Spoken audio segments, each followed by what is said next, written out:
ഷിജാസിൻ്റെ ചാനലിലേക്ക് എല്ലാവർക്കും സ്വാഗതം. നമ്മുടെ കോഴിക്കോട് ബീച്ചിൽ കഴിഞ്ഞ 2026 ജനുവരി 27, 28, 29, 30 തീയതികളിലായിട്ട് കേരള ഡിസബിലിറ്റി ഫെസ്റ്റിവൽ നടന്നിട്ടുണ്ടായിരുന്നു. അതിൽ development paediatrician doctor Ahammed Shafi, അതുപോലെ ഡോക്ടർ റഹീമുദ്ദീൻ, ഡോക്ടർ റംസിയ റംലത്ത് എന്നിങ്ങനെയുള്ള പ്രമുഖ വ്യക്തികളുടെ ക്ലാസ് ഉണ്ടായിരുന്നു. ഞാൻ പോയത് അവസാന ദിവസം 30-ാം തീയതിയാണ്. അവിടെ എത്തിയപ്പോഴാണ് എല്ലാ ദിവസവും ക്ലാസ്സിൽ പങ്കെടുക്കാൻ കഴിയാത്ത വിഷമം എൻ്റെ മനസ്സിലുണ്ടായിരുന്നു. സോഷ്യൽ മീഡിയയിലൂടെയും മറ്റും പരിചയമുള്ള ധാരാളം പേരെ അവിടെ കാണാൻ കഴിഞ്ഞു.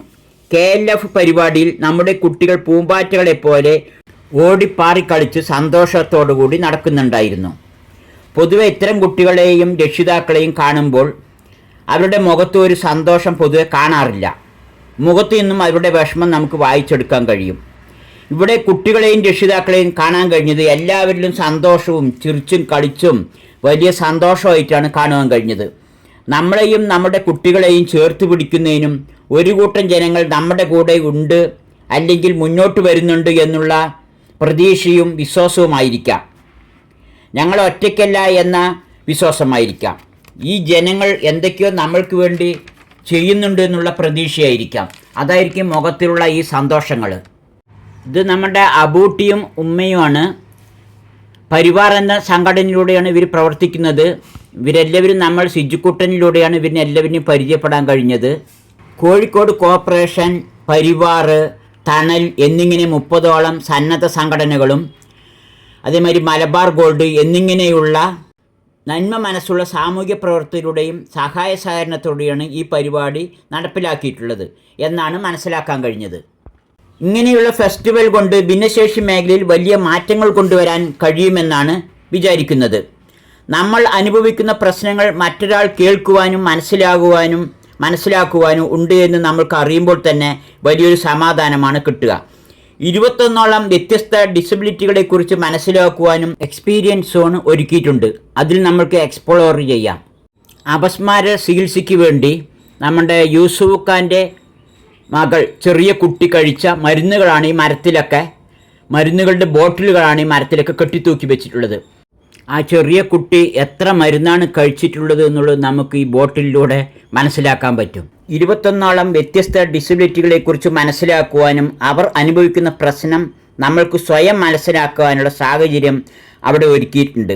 ഉദാഹരണത്തിന് കണ്ണ് കാണാത്തവൻ്റെ ഒരു പ്രശ്നം ഞാൻ പറയാം. അവിടെ അനുഭവിച്ചത് നമ്മളെ കണ്ണ് കെട്ടിയ ശേഷം നമ്മളെ ഒരു ഇരുട്ട് മുറിയിലേക്ക് കണ്ണ് കാണാത്ത ഒരാൾ, അവരുടെ കയ്യിലാണ് നമ്മൾ പിടിച്ചിട്ട് കണ്ണൊക്കെ കെട്ടിയ ശേഷം നമ്മൾ ഇരുട്ട് മുറിയിലേക്ക് പോകും.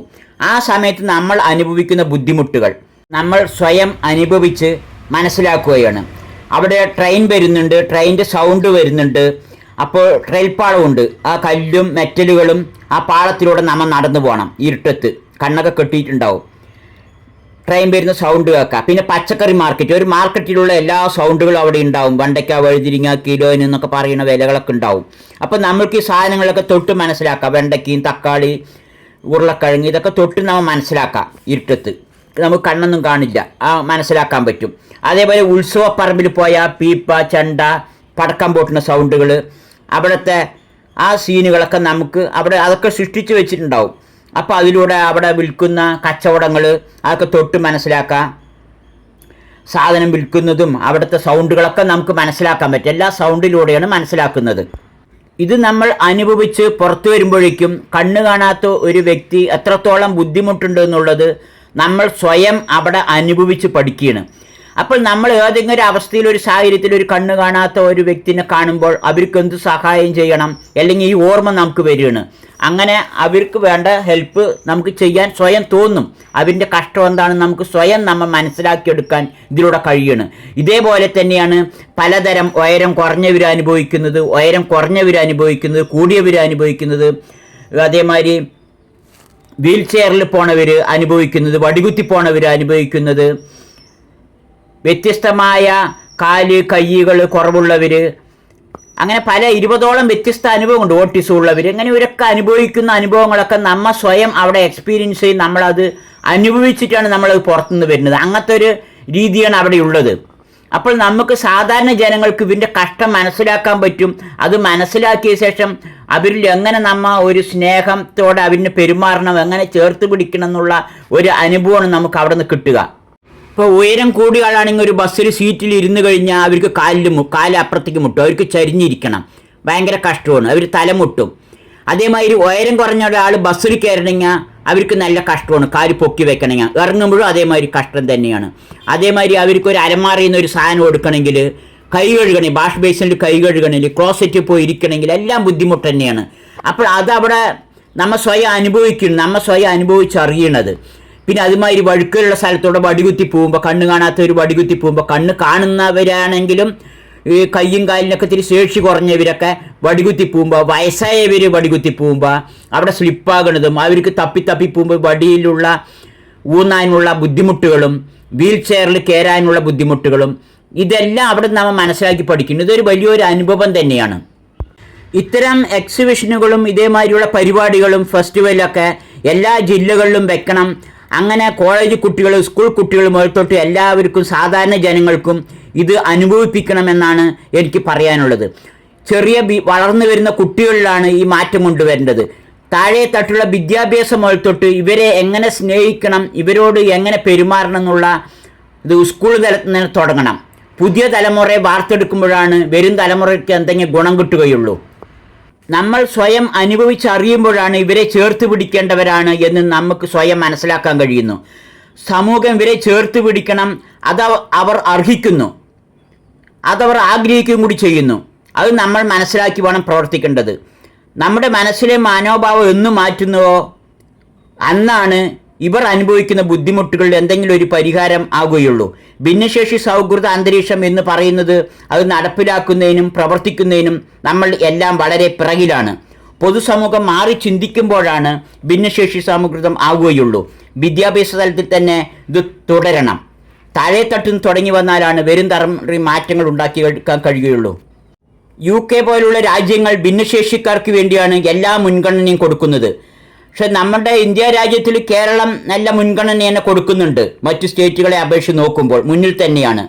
എങ്കിലും ഇനിയും ഒരുപാട് മുന്നോട്ട് വരേണ്ടതുണ്ട്. ലോകത്തിന് തന്നെ നമ്മൾ മാതൃകയാകേണ്ടതുണ്ട്. കേരളക്കാർ എല്ലാവരും മാറി വരേണ്ടതാണ്. എന്നാലാണ് എല്ലാവർക്കും അതിൻ്റെ ഗുണം കിട്ടുകയുള്ളൂ. പക്ഷേ കേരളം ഏറ്റവും മുന്നിൽ വരണം. നമ്മുടെ മലപ്പുറവും കോഴിക്കോടും ഏറ്റവും മുന്നിലാണ് ഭിന്നശേഷിക്കാരെ ചേർത്ത് പിടിക്കുന്നതിന്. അതിൽ വളരെ അഭിമാനമുണ്ട്, സന്തോഷമുണ്ട്. ഭിന്നശേഷിക്കാരായ പലർക്കും വരുമാന പരിധി 1 ലക്ഷം വെച്ചതുകൊണ്ട്, വർഷത്തിൽ 1 ലക്ഷം വെച്ചതുകൊണ്ട് പലർക്കും സർക്കാരിൽ നിന്ന് കിട്ടുന്ന ആനുകൂല്യങ്ങൾ പല കുട്ടികൾക്കും ലഭിക്കുന്നില്ല. അതുപോലെ ആശ്വാസകിരണം പറയുന്ന പദ്ധതി വെറും ഒരു മാസം 600 രൂപയാണ് കൊടുക്കുന്നത്. ഇത്തരം കുട്ടികൾക്ക് നോക്കുന്ന അമ്മമാർക്ക് കൊടുക്കുന്നത്.